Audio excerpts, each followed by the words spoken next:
crack it.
Jadi dalam diseminasi ini saya lakukan di hari Jumat karena memang hari Jumat itu adalah waktu yang sudah diberikan.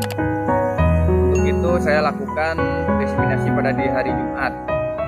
Untuk kendala yang saya dapatkan untuk minggu pertama karena memang agenda ini sudah dikasih waktu dengan waktu 4 minggu bisa membuat sebuah aksi nyata. Lalu saya ada hal yang kendala karena memang di lingkungan sekolah saya itu ada surat untuk pendidikan atau pelatihan tentang IKM, sehingga program yang sudah saya buat dan saya sampaikan kepada kepala sekolah itu jadi sedikit mundur. Tapi buat saya ini hal yang tidak masalah karena hal ini memang sangat baik gitu. Jadi memang karena sudah masuk dalam kurikulum Merdeka, jadi banyak pelatihan atau seminar tentang implementasi kurikulum Merdeka di sekolah agar setiap guru itu mempunyai sebuah pandangan atau konsep yang sama. Nah, setelah ada waktunya mundur, ternyata memang yang sulitannya buat saya adalah kondisinya di sekolah saya itu, pimpinan saya atau kepala sekolah saya itu sudah naik jabatan menjadi pengawas, sehingga harus banyak yang koordinasi, jadi agak sedikit susah untuk bertemu atau berkoordinasi karena beliau pun punya kesibukan yang memang harus dilakukan. Akan tetapi beliau pun memang mendukung program pendidikan guru penggerak ini karena guru itu memang harus banyak belajar dan belajar karena ilmu itu memang selalu bermanfaat dan selalu update. Nah, sehingga program yang sudah dibuat dan sudah saya rencanakan dan berkoordinasi dengan kepala sekolah itu akhirnya memang agak sedikit mundur, tapi bisa saya lakukan dengan baik. Alhamdulillah dihadiri oleh para bapak ibu guru, dan video saat saya memberikan sebuah materi tentang budaya positif atau guru berbagi ini akan ada di video ini, dan silakan semoga video ini bisa bermanfaat bagi para bapak dan ibu guru yang ingin berbagi kepada teman-temannya. Untuk itu terima kasih, salam dari saya Adi Sulistyo, salam guru penggerak, maju ke pendidikan Indonesia.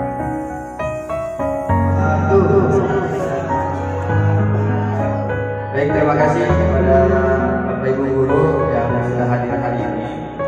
Kali ini saya akan menyampaikan materi dalam guru penggerak, itu adalah tentang budaya hidup sehat, budaya positif. Salah satunya budaya hidup sehat dan kedisiplinan. Jadi di dalam materi yang nanti disampaikan itu adalah tentang bagaimana secara kita mendidik seorang anak itu untuk bisa menjadi anak yang lebih baik lagi. Jadi akhirnya kita sudah bukan lagi untuk memarahi atau untuk lagi kita harus membias si anak itu bandel. Jadi nanti ada beberapa trik di dalam kurikulum Merdeka ini. Jadi caranya akan ditampilkan seperti ini. Jadi yang saya harapkan sih sebenarnya kalau seandainya ada banyak ya, ada angkatan 8, 9, 10 tuh dibuka tuh kalau ingin mendaftar. Semalam Pak Joni juga sudah share pendaftarannya sampai tanggal 30 September. Jadi kalau yang sudah mengajari 4 tahun ke atas bisa mendaftar. Nah, di sini di dalam budaya positif, ini adalah elaborasi pemahaman di dalam budaya positif. Jadi budaya positif itu salah satunya adalah dari pemikiran Ki Hajar Dewantara. Jadi Ki Hajar Dewantara itu memang dia sebagai tokoh pendidikan, dia mempunyai pemikiran-pemikiran yang dari dulu sampai dia berpikiran berapa tahun ke depan. Jadi dia mempunyai sebuah pemikiran yang sangat baik yang akhirnya diimplementasikan di dalam kurikulum Merdeka yang dipakai oleh pemerintah ini untuk bisa dijalankan di setiap sekolah. Jadi sebelum masuk ke materi, saya akan mengasih sebuah video. Jadi sebagai renungan kita, mungkin kita seperti video ini, atau juga mungkin kita bisa lebih baik lagi guru yang ada di video ini.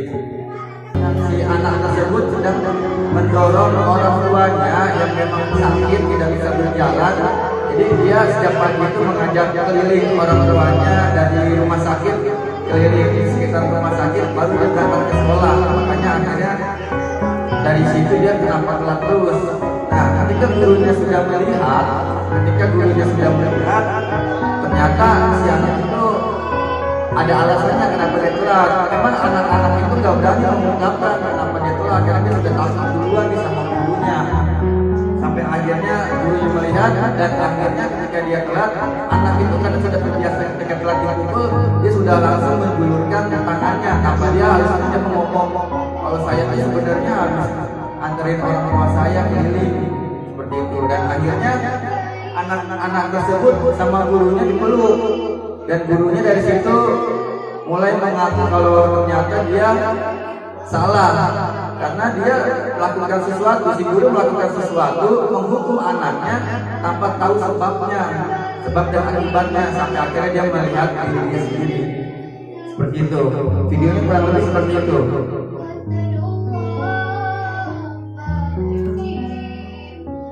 Ya.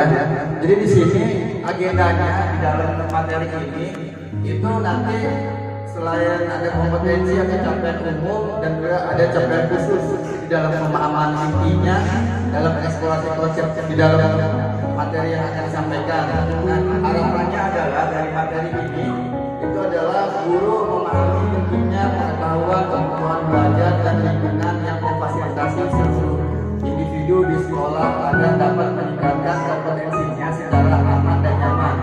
Yang kedua, guru mampu menggerakkan sekolah untuk bersama-sama mengembangkan dan mewujudkan visi sekolah yang berpihak kepada murid dan berlandaskan nilai-nilai kebajikan universal. Lalu capaian umumnya di dalam materi ini nanti memahami konsep pendidikan menurut Ki Hajar Dewantara dihubungkan dengan konsep budaya dan lingkungan positif di sekolah yang berpihak kepada murid. Lalu melakukan evaluasi dan refleksi tentang praktik disiplin dalam pendidikan Indonesia dan juga memahami peran sebagai guru untuk membangun budaya positif dengan menerapkan konsep disiplin positif dalam berinteraksi dengan muridnya. Capaian khususnya adalah nanti ada beberapa teori, yaitu teori kontrol, teori motivasi internal dan eksternal, sebuah keyakinan kelas, ada hukuman dan penghargaan, 5 kebutuhan dasar manusia, 5 posisi kontrol guru dan segitiga restitusi. Nah, ini penerapannya adalah untuk menerapkan strategi disiplin positif untuk memerdekakan murid nih. Makanya kenapa murid-murid merdeka, jadi fokusnya kita tuh sebagai seorang guru tuh fokusnya ke murid untuk memerdekakan murid untuk menciptakan ekosistem sekolah yang aman dan berpihak pada anak. Lalu bersikap reflektif dan kritis terhadap budaya di sekolah dan senantiasa mengembangkan sesuai kebutuhan sosial dan emosional murid.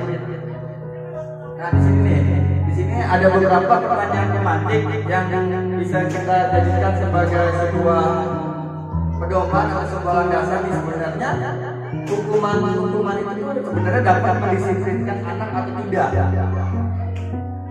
Kira-kira gimana? Hukuman dapat mendisiplinkan anak? Iya atau tidak nih jawabannya? Ya, karena masih banyak di pemikiran hukuman itu dapat mendisiplinkan. Oke, yang kedua, pemberian hukuman dengan hal positif seperti membaca atau membersihkan halaman sekolah dapat meningkatkan disiplin anak. Bisa. Yang ketiga, memberi penghargaan dapat meningkatkan motivasi belajar anak. Bisa. Nah, ini adalah paradigma lama. Jadi di dalam kurikulum merdeka itu nanti ada transformasi kemerdekaan, yaitu transformasi dari paradigma lama ke paradigma yang baru. Jadi bukan yang mengganti. Untuk saat ini atau sebelumnya banyak yang berpendapat kalau itu iya.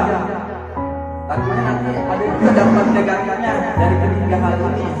Makanya nanti kita lihat ya seperti apa sih dengan pertanyaan ini sebagai pertanyaan pematiknya. Nah, topik dalam eksplorasi konsep di sini ada disiplin positif dan nilai-nilai kebajikan. Yang kedua, teori motivasi, hukuman dan penghargaan restitusi. Yang tadi di awal nih yang sudah dijelaskan. Nah, di sini adalah pembelajaran disiplin positif dan nilai-nilai kebajikan universal. Nah, seperti yang tadi bacakan pertama. Jadi paradigma itu atau perubahan paradigma atau transformasi paradigma itu adalah seperti kegiatan kepala tangan nih. Kepala tangan itu nanti ada orang A dan orang B. Orang B misalkan itu orang B itu memegang sebuah alat atau kertas. Nah, orang A-nya bagaimana caranya orang B itu tuh memberikan. Nah, itu banyak caranya. Bisa caranya ada salah satunya nih. Ada yang mencoba sebuah tenaga, artinya apa? Merampas. Ada lagi yang berbagai cara adalah meminta dengan memberikan benda tersebut. Jadi ada yang meminta dengan baik, lalu orang tersebut memberikan. bisa jadi juga seperti itu. Ada juga yang membujuk atau mengancam atau menghardik atau merayu atau menyuap atau apa saja yang membuat kepala tangan Anda itu bisa terbuka dan memberikan kepada orang si A. Nah, ternyata apa yang terjadi? Yang terjadi ada yang memberikan, ada juga yang tidak. Nah, yang tidak itu dari semua yang sudah dicoba, tapi tidak juga orang tersebut memberikan. Ini sama seperti kita mendisiplinkan anak. Kita mendisiplinkan anak itu dengan sudah melakukan membujuk dengan cara yang baik-baik. Dia belum tentu juga berubah, atau belum tentu memperbaiki dirinya. Yang kedua, kita mengancam, mulai mengancam, lalu menghardik, lalu balik lagi ke merayu. Terus ada menjawab, kalau kamu bisa lebih baik, kamu nanti akan dapat ini. Nah, tapi di dalam perubahan paradigma ini semua itu adalah sebuah ilusi dari seorang guru. Ilusinya itu adalah ilusi guru mengontrol murid. Dia tahu nggak nih cara dia sebenarnya mengatur murid nih. Yang kedua adalah ilusi bahwa kritikan itu membuat orang merasa bersalah dan menguatkan karakter. Ini paradigma yang mulai berubah. Yang ketiga adalah ilusi bahwa semua penguatan positif, efektif dan bermanfaat. Seperti tadi itu pertanyaan pemantik. Ini masih paradigma yang lama nih. Ini baru ilusi. Jadi ketiga ini keempat ini itu baru ilusi seorang guru yang mereka berpikiran atau berpendapat ketika melakukan keempat ini itu dapat merubah si anak. Tapi nyatanya belum tentu, karena karakter anak itu mempunyai karakter yang berbeda-beda. Ya. Dan di sini perubahannya adalah siapa sih sesungguhnya yang memiliki kontrol? Yang memiliki kontrol itu adalah guru. Biasanya ketika stimulus respon, kita mencoba mengubah orang agar berpandangan sama dengan kita. Ini belum tentu bisa, karena orang itu percaya sama kita kan, sama kayak anak-anak. Anak-anak kita ingin sesuai dengan apa yang kita inginkan. Belum tentu anak-anak itu bisa mau seperti yang kita inginkan. Karena perilakunya buruk dilihat sebagai sesuatu kesalahan. Nah, sesuatu hal yang buruk tadi itu kita mulai seakan mencoba jangan dijadikan sebuah kesalahan. Misalkan kayak si anak ada terlambat di video tadi. Anak itu terlambat, dia salah. Nah, kita belum tahu kenapa dia terlambat itu. Lalu orang lain bisa mengontrol saya. Kan anak itu belum tentu punya pemikiran, ibu belum tentu. Kalau di sekolah kan ada guru kelas, ada guru bidang studi. Nah, bisa jadi dari ketiga guru itu ada salah satu gurunya yang bisa mengontrol anak tersebut. Belum tentu guru bidang studinya, belum tentu juga guru kelasnya, ya kan? Terus kita berpikiran juga saya bisa mengontrol orang lain. Sama seperti pertama nih, kita mencoba merubah si anak. Kita sebagai pemaksa ada pada wujudnya yang gagal. Lalu model berpikirnya adalah menang dan kalah. Jadi ke anak itu, kita ini sebagai seorang guru, masa kalah sih sama anak gitu kan. Tapi solusinya adalah kita harus melihat kontrol kita sebagai seorang guru. Yang pertama ini kita berusaha memahami pandangan orang lain dan dunia. Jadi kita tanya dulu sama anaknya, kita gali dulu. Lalu semua perilaku memiliki tujuan. Nah, seperti tadi anak itu terlambat di video tadi, anak itu terlambat. Kenapa dia terlambat? Karena dia punya tujuan. Tujuannya dia adalah dia membawa orang tuanya yang sakit untuk menghirup udara segar di pagi hari. Sedangkan dia harus masuk sekolah, makanya itu tujuannya dia. Lalu hanya Anda yang bisa mengontrol diri Anda. Ini ada sebagai seorang guru nih yang bisa mengontrol dirinya. Dan si anak juga, dia sendiri yang bisa mengontrol dirinya. Kita tidak bisa memaksakan si anak ikutin kita. Seperti itu. Anda tidak bisa mengontrol orang lain. Kolaborasi dan proses menciptakan pilihan-pilihan baru. Lalu model pemikirannya adalah win-win solution. Jadi si anak merasa menang, kita sebagai seorang guru juga merasa menang. Ini bukan seperti stimulus respon berpikirannya menang dan kalah. Nah, ini menurut teori kontrol dari William Glasser. Di sini ada beberapa teorinya dia antaranya lain adalah Anda tidak bisa mengontrol orang lain, hanya Anda yang bisa mengontrol diri Anda sendiri. Sama semua perilaku memiliki tujuannya nih. Ada motivasinya, ada untuk menghindari hukuman juga ada, untuk mendapatkan imbalan juga ada, untuk menghargai dirinya sendiri juga ada, atau sesuai dengan keyakinan kelasnya.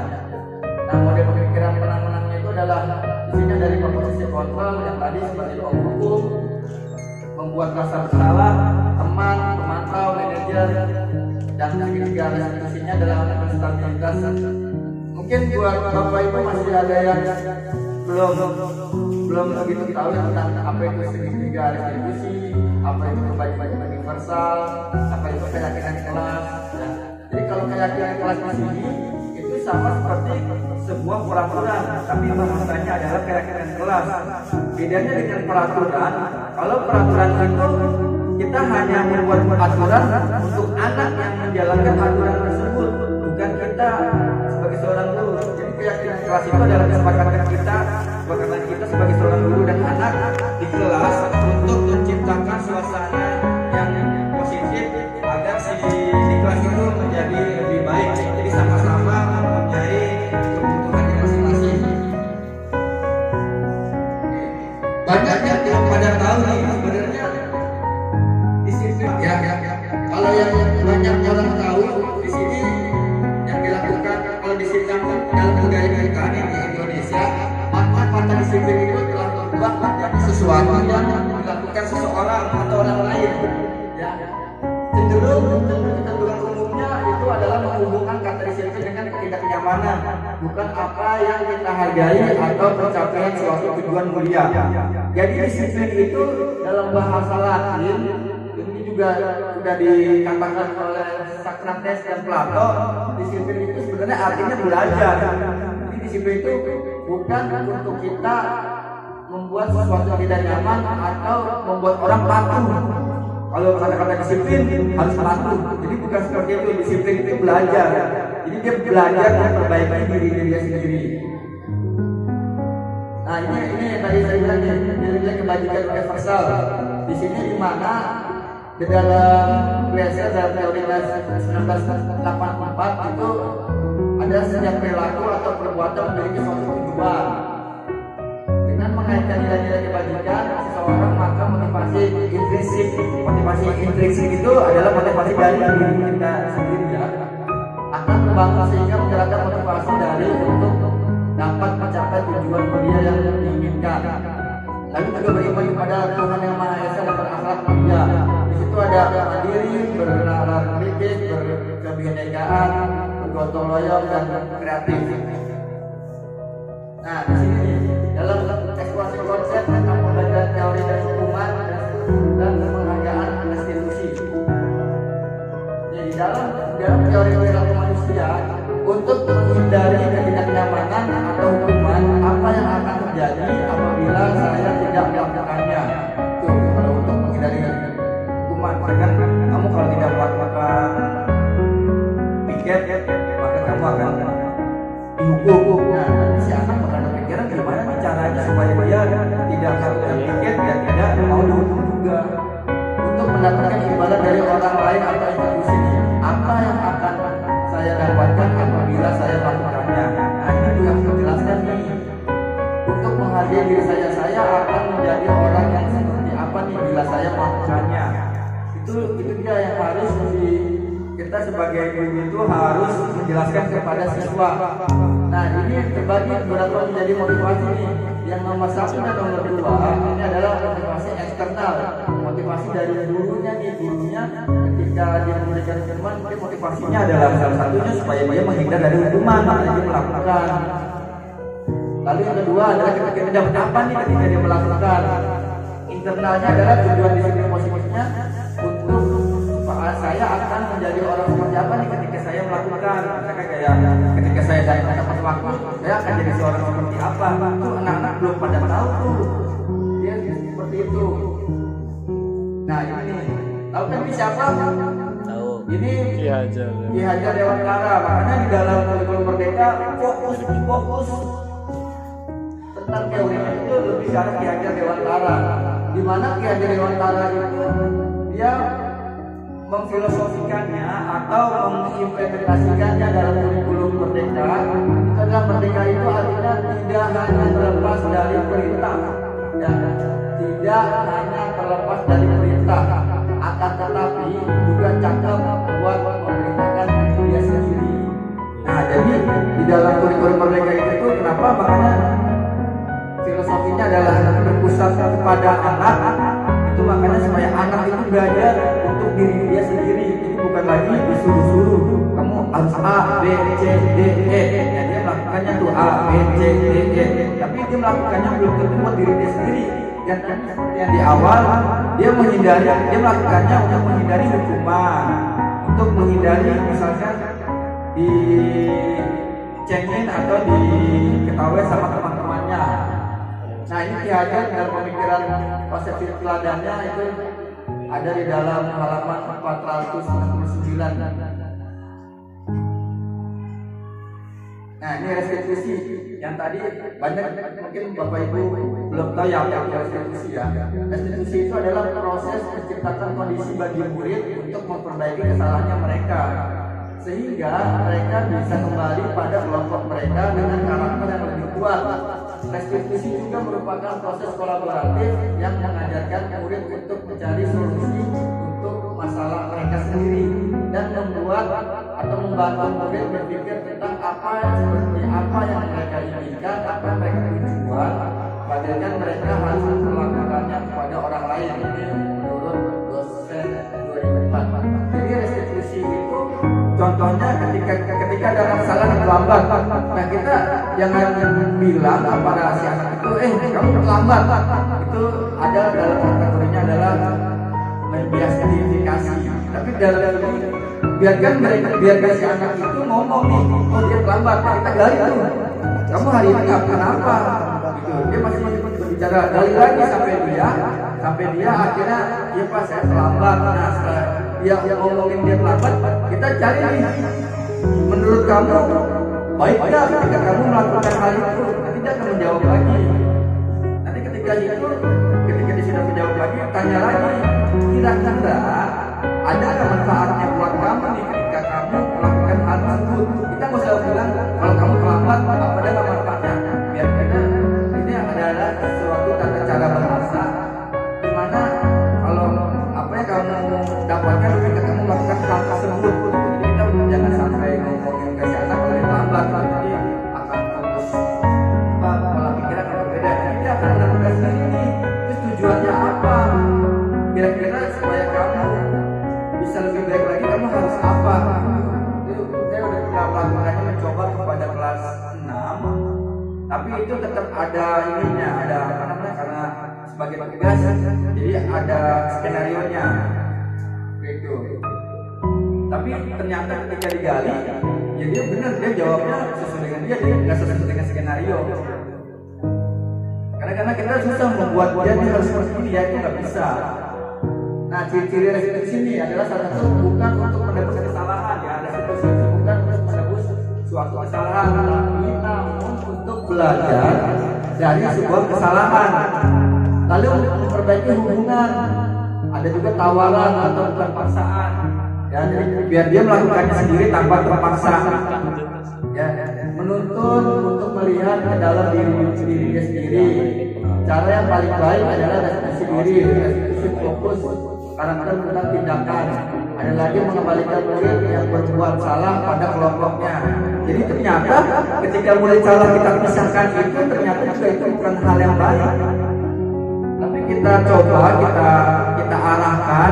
Ketika sudah kita arahkan, biarkan dia kelompok sendiri. Jadi kalau kita pisahkan ternyata itu bukan suatu hal yang baik. Ketika ada yang salah kita pisahkan, itu ternyata bukan suatu hal yang baik, karena adalah masuk ke dalam kesehatan mental si anak. Jadi ini sebagai bahan kita untuk refleksi. Nah, ini keyakinan kelas yang tadi dibilang keyakinan kelas itu. Kalau yang sekarang itu seperti peraturan, tapi ini adalah sebuah keyakinan kelas yang dimana guru dan siswa melakukannya. Jadi ketika kita bikin sebuah peraturan atau bikin sebuah keyakinan kelas, siswa dan kita itu mempunyai ketika dalam suatu kelas mempunyai tujuan yang sama. Misalkan berpakaian yang rapi, jadi gurunya juga berpakaian rapi, siswanya juga berpakaian rapi. Nah, atau bisa juga disebut kesepakatan kelas. Makanya kenapa keyakinan atau kesepakatan kelas itu guru dan siswa melakukan hal tersebut. Kalau peraturan lebih condong ke arah kita ke anak yang harus melakukannya, kita belum tentu. Misalkan datang tepat waktu, terus anak aja kitanya nggak datang tepat waktu, atau di kelas harus rapi, tapi anak-anaknya aja yang rapi, kitanya tidak rapi, gitu. Nah, kalau kelas yang ada guru tuh lebih ini lagi, lebih beda lagi.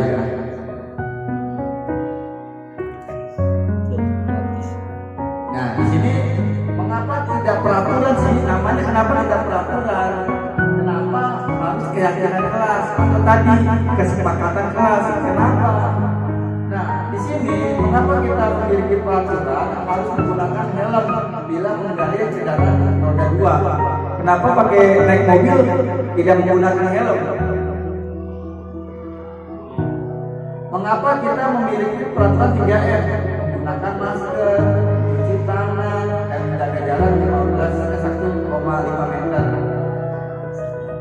Lagi, mengapa kita memiliki peraturan harus datang tepat waktu pada saat mengikuti pelatihan?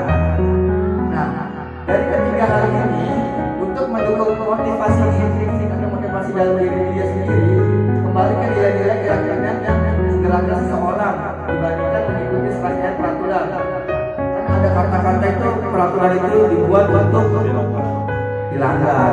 Makanya jangan, kalau bisa kita ubah sedikit, kita ganti dengan kesepakatan kelas atau keyakinan kelas. Jadi anak-anak biar pada tujuannya tuh peraturan dulu. Jadi ini kesepakatan kelas nih, dan kesepakatan itu juga bukan kita yang buat, kita bikin di kelas, kita bikin anak-anak. Kesepakatan kita apa nih ketika di kelas? Gitu.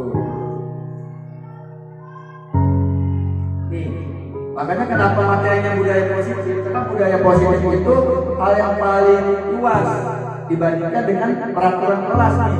Ketika suatu sekolah budayanya sudah positif, lingkungannya akan menjadi positif, dan keyakinan kelasnya pun juga akan menjadi positif, dan peraturannya akan juga menjadi hal-hal yang positif. Makanya kenapa itu budaya? Ada budaya kalau misalkan kayak di negara Singapura nih, kenapa mereka bisa tidak buang sampah sembarangan? Karena emang udah budaya di sana buang sampah tidak sembarangan. Coba kalau kita yang ketika kita di sana nih, misalkan kita di Indonesia kadang suka buang sembarangan, tapi ketika di Singapura kita mengikuti mau buang ternyata ada kamera loh, bahaya bisa dideportasi atau dihukum seperti itu. Atau kita datang ke sebuah daerah yang memiliki budaya, misalkan seperti di Bali. Di Bali itu memang spesifik ada tempat ibadahnya, itu budayanya mereka, dan kita tidak juga harus, oh itu nggak boleh nih tempat di situ ini kan buat makan, kenapa bisa buat ibadah? Karena mereka udah punya budayanya masing-masing. Jadi kita pun ketika datang di suatu budaya yang positif, mau nggak mau kita ngikutin, bukannya kita yang mengikuti peraturan seperti itu. Kita coba nih, yang mana yang merupakan keyakinan kelas? Yang mana aja nih yang merupakan sebuah keyakinan atau kesepakatan kelas? Ini yang saya tunjuk pertama nih, datang tepat waktu, mengucapkan salam. Ini keyakinan kelas atau peraturan? Peraturan. Menjaga kebersihan sekolah, keyakinan kelas atau peraturan? Kesepakatan atau peraturan? Kesepakatan. Oke. Yang selanjutnya berdoa sebelum dan sesudah kegiatan. Kesepakatan. Aktif dalam pembelajaran. Kesepakatan. Tertib. Kesepakatan. Yang ini selanjutnya kami guru dan murid yang saling menyayangi. Kesepakatan atau peraturan?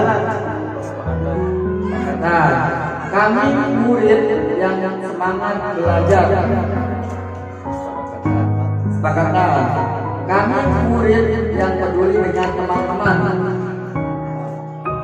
Nah, dalam dua ini, yang hijau ini masuk dalam kategori semuanya itu peraturan. Karena apa? Karena ini semuanya murid. Ya, datang tepat waktu mengucapkan salam ke murid. Jadi kami bahasanya diganti.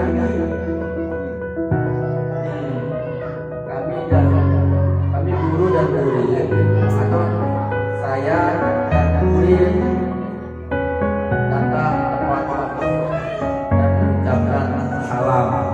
Jadi memang ada kata-kata guru dan murid sama seperti ini.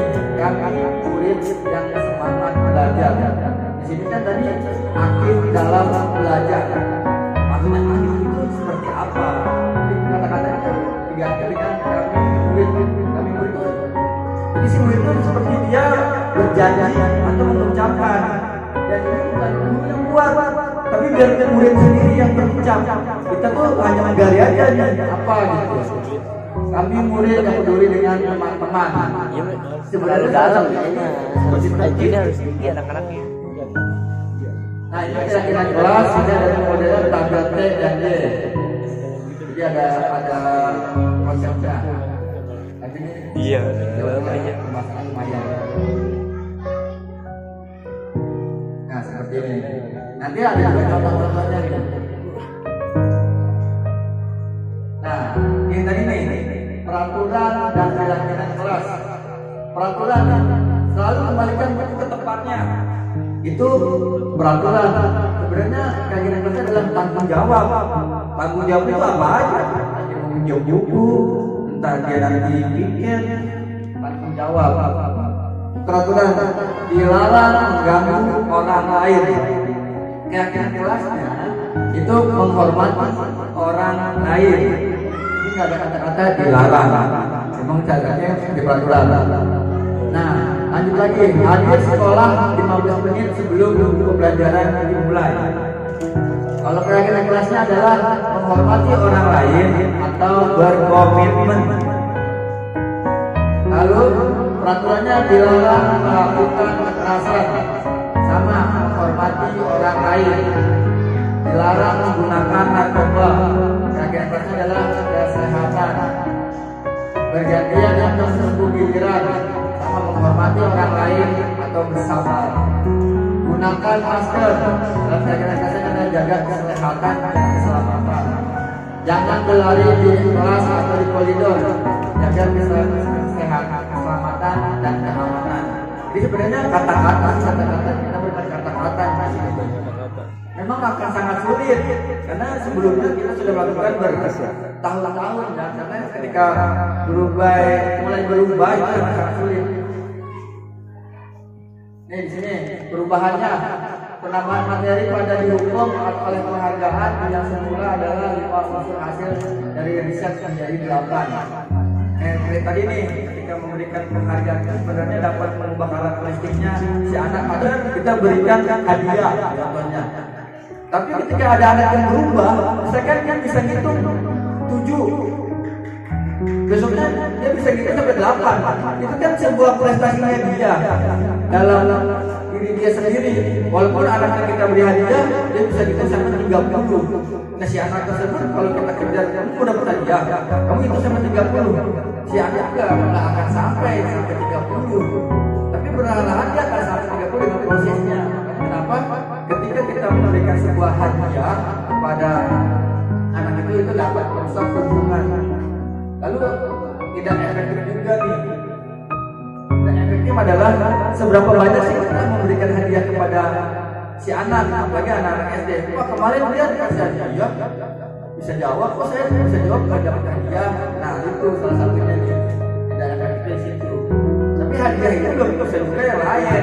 Ini hadiahnya yang lain, ya hadiah yang kita tidak akan bisa memberikannya secara terus-menerus. Namanya penghargaan mengurangi ketepatan. Penghargaan juga bisa juga sebagai penghubungi. Ketika dia sudah melakukan hal baik, dia melakukan hal baik-baik, ternyata si anak tersebut tidak tercapai, tidak dapat hadiah,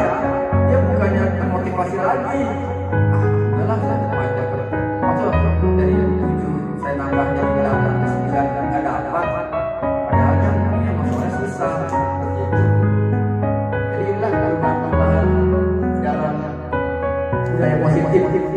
Nah, dihukum oleh penghargaan itu adalah penghargaan menurunkan kualitas, penghargaan mematikan kreativitas, penghargaan mengurangi motivasi intrinsik. Tapi secara tidak langsung tergantung juga ke anaknya. Penghargaan itu bisa juga menjadikan sebuah si anak tuh termotivasi. Ini tindakan guru, hukuman atau konsekuensi.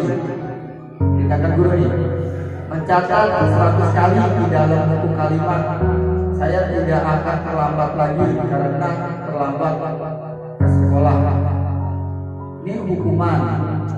Ada lagi, lari mengelilingi lapangan bandel 2 kali karena terlambat hadir di sekolah. Hukuman. Meminta murid untuk push up 15 kali karena tidak menggunakan masker. Hukuman. Konsekuensi menggantikan kertas tugas teman yang telah dicoret, membersihkan tumpahan air di meja tulis karena tersenggol pada saat belajar. Lari mengelilingi lapangan basket 2 kali karena terlambat 10 menit untuk pelajaran PJOK. Konsekuensi ini bedanya konsekuensi dengan hukuman dan sebenarnya yang ini lari mengelilingi lapangan terlambat 10 menit dan mencatat ini bedanya di mana nih? Kenapa yang ini hukuman, yang ini konsekuensi?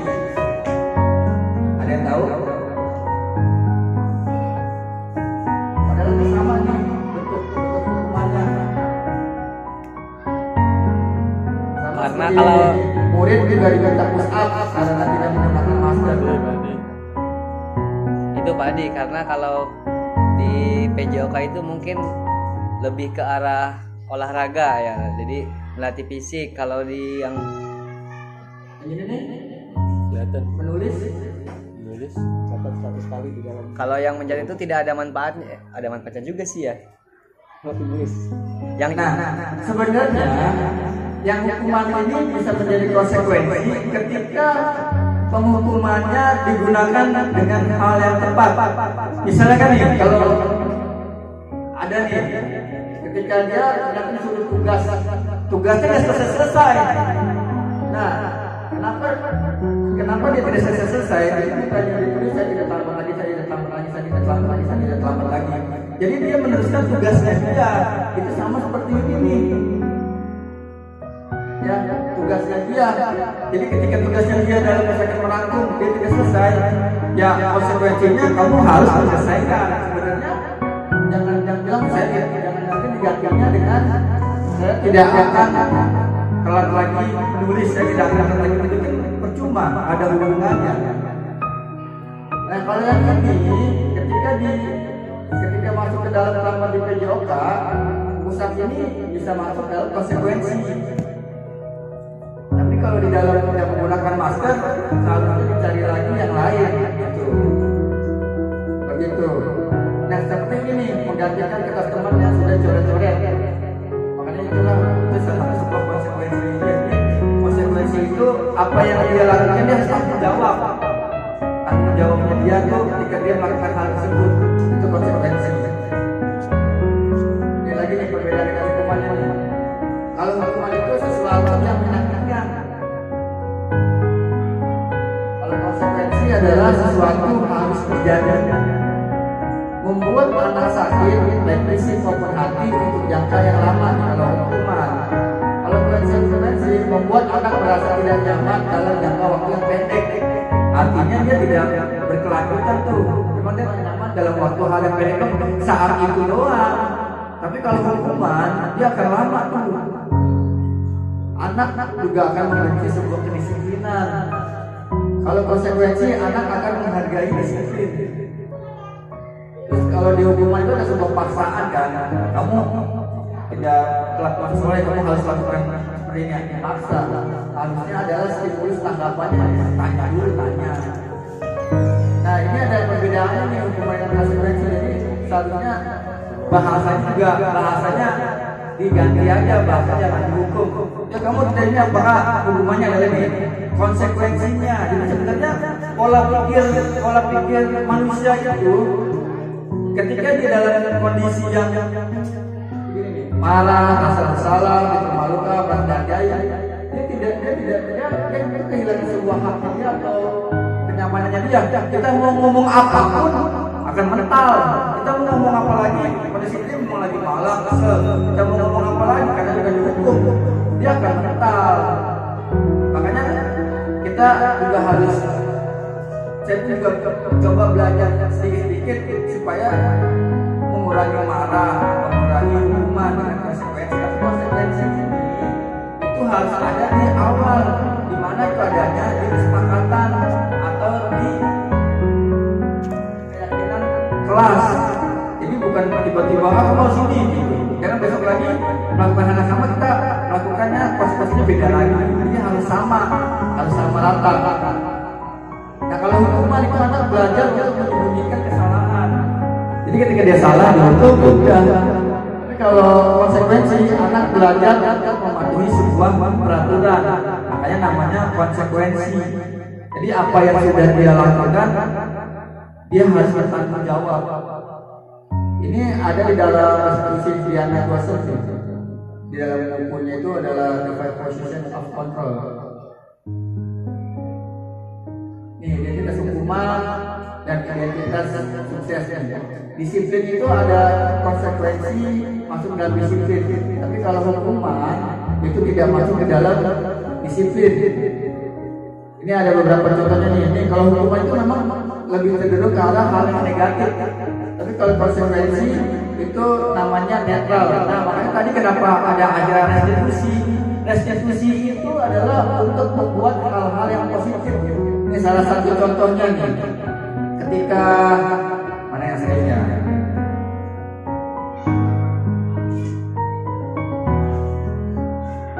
nah ini nih.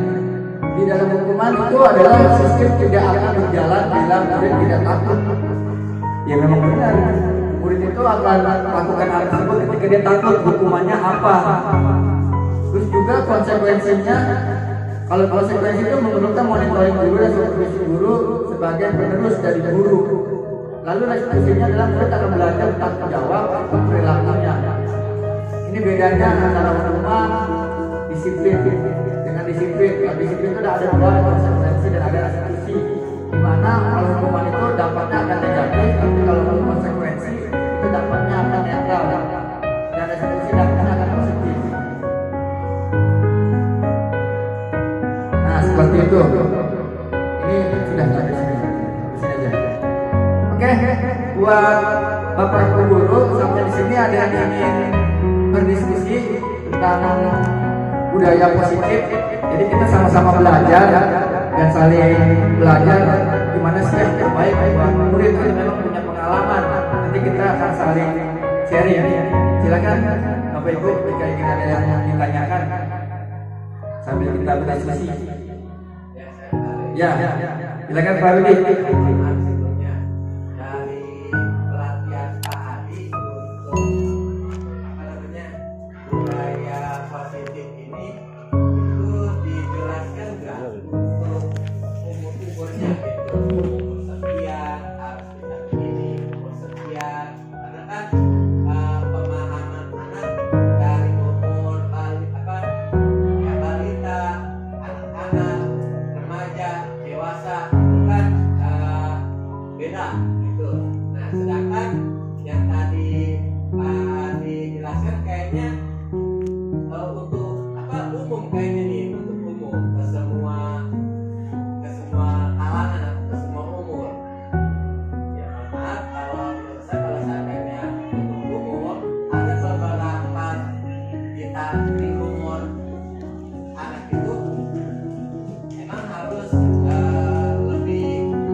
Oke, baik, terima kasih.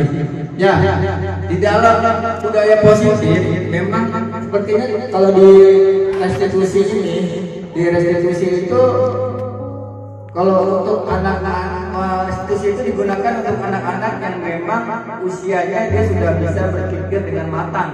Contohnya kelas 4, kelas 5, kelas 6. Sedangkan kelas 1, kelas 2 belum tentu dia ketika kita menggali bertanya itu memang akan lebih sulit. Memang sulitnya untuk kelas 1, kelas 2 itu karena pola pikirnya itu dia belum luas. Ya. Makanya di sini ada lagi yang di materi yang selanjutnya itu adalah kebutuhan dasar manusia.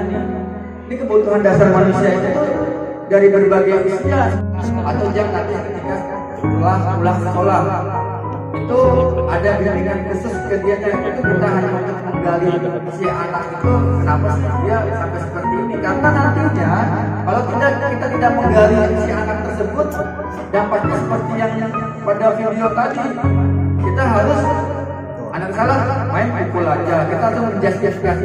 Seandainya juga itu tadi bapak guru tadi tidak tahu kalau anaknya itu setiap pagi mendorong ibunya keliling rumah sakit untuk dia menghirup udara segar, mungkin sampai nanti dia naik kelas akan dipukul terus.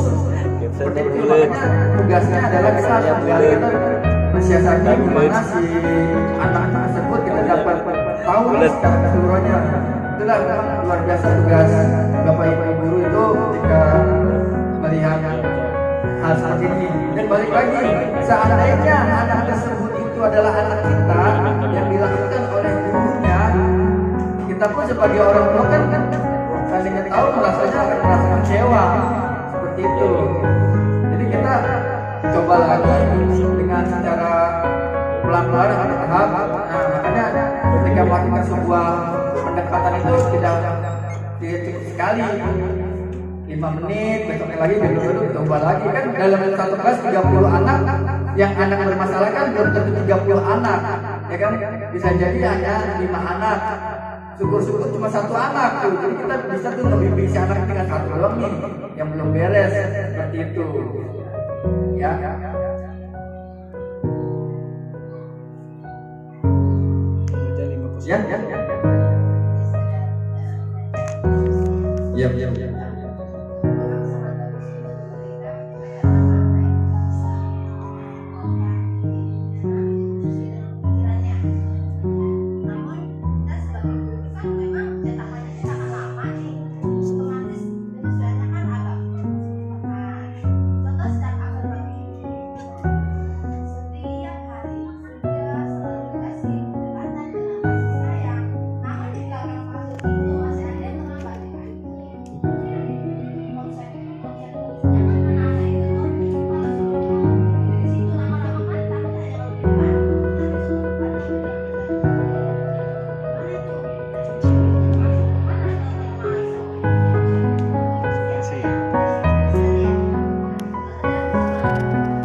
Terima kasih. Ya, makanya kenapa pentingnya sebuah keyakinan kelas. Jadi keyakinan kelas itu supaya kita memperlakukan anak itu sama semuanya. Ketika anak terlambat itu, kalau memang keyakinan kelas kita hanya menasihati, ya udah nasihati aja terus gitu loh, untuk menghindari teman-teman yang lainnya iri. Itulah gunanya sebuah keyakinan kelas. Nah, ketika ada si anak, kita sudah tahu nih anak itu ternyata terlambat itu karena dia kerja dorong kan kita pun juga tidak bisa menuntut dia harus datang tepat waktu juga. Dia udah datang ke sekolah, hari itu dia masih punya tanggung jawab untuk dia mau belajar. Ya, walaupun nanti di sekolahnya dia seperti apa, memang ada nih anak seperti anak kita nih, ada yang dia yang banyak lah yang memang dia jadi apa ya, masih usia SD, dia sudah bekerja sudah lumayan berat gitu kan. Nah, ini tugasnya kita ya agar si anak tersebut tetap harus mempunyai motivasi belajar. Kita nggak tahu nih, belum tentu, mungkin juga dia di rumah ketika dia ambil bekerja dia belajar juga. Artinya minimal dia punya motivasi buat diri dia, mau perbaiki diri dia dan dia mau belajar. Itu tugas kita memang hanya membimbing dan membimbing seperti itu. Dan di dalam kurikulum Merdeka ini, kalau kita membimbing si anak itu lebih baik ke sekolah daripada terlambat, ya kalau kata kemarin Ibu Polwan ya, dari Polres Sunda Kelapa kan, dia bilang nih, tugas anak itu sebenarnya datang ke sekolah aja kita udah bersyukur gitu. Si anak datang ke sekolah aja itu udah bersyukur, tugas dia udah datang ke sekolah aja ya. Jadi nanti ketika di sekolah dia mau belajar, dia mau bermain sama temennya, ya nanti ketika kita yang penting dia udah mau ke sekolah nih, udah mau berangkat ke sekolah, daripada si anak itu tidak mau sekolah lagi. Itu yang akhirnya rumit buat kita, apa namanya, buat kita untuk mulai supaya dia ini sekolah gitu. Tapi ternyata dari diri dia sendiri dia tidak mau untuk sekolah.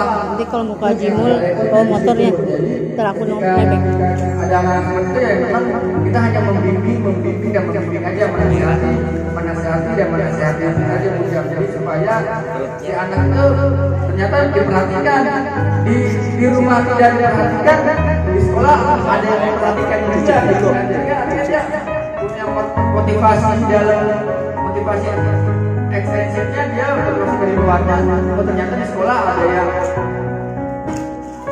percaya sama dia, ada yang membuat dia semangat untuk belajar. Jadi memang iya, jadi memang ketika ada seperti itu terus aja menjawab kalau iya. Karena kan kriteria yang pertama jangan sampai nanti hasilnya adalah ada yang menang, ada yang kalah. Si anak menang juga, kita menang juga. Itu yang akhirnya tujuan kita tuh supaya begitu. Jadi kalau misalkan wah si anak udah susah nih, udah terlambat mulu, udah susah, pokoknya dia kerja, kita nyerah sampai coba kita tidak menang. Si anak juga merasa oh dia menang gitu kan. Jadi si anak menang, kitanya menang. Gimana caranya? Pasti bapak dan ibu punya cara sendiri bagaimana cara yang tahu karakter anak ya bapak ibu sendiri. Belum tentu ketika dioper ke orang lain itu si anak bisa berubah juga.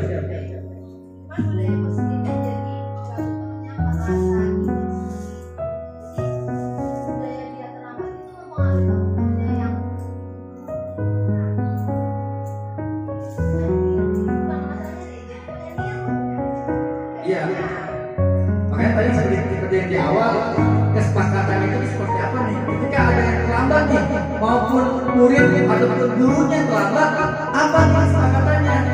Gitu. Jadi ketika terlambat, contohnya konsekuensinya adalah menjadi sedikit untuk kita nyanyi bareng-bareng di kelas lagu kebangsaan. Jadi si siswanya itu telat, dia jadi dirjen, dia lagu kebangsaan. Konsekuensinya itu, jadi semuanya sama. Maupun siapapun yang telat, jadi baik muridnya baik gurunya telat, sama jadi dirjen. Itu udah, jadi bukan hanya fokus ke siswanya aja yang telat.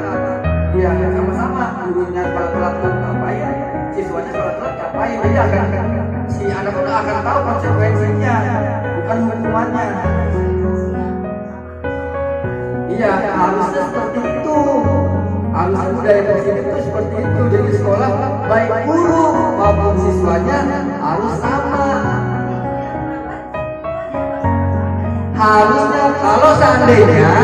seandainya di rapat kerja itu kita sudah buat keyakinan sendiri.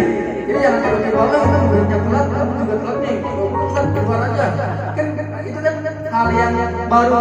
Tapi kalau kita udah kumpul semua, kan bukannya kepala sekolah, ayo kalau lagi telat berdiri di depan kan nggak begitu. Kalau seandainya ada telat, baik muridnya itu apa nih? Itu makanya gunanya kita ya, gunanya kesepakatan itu karena apa budaya positif di sekolah.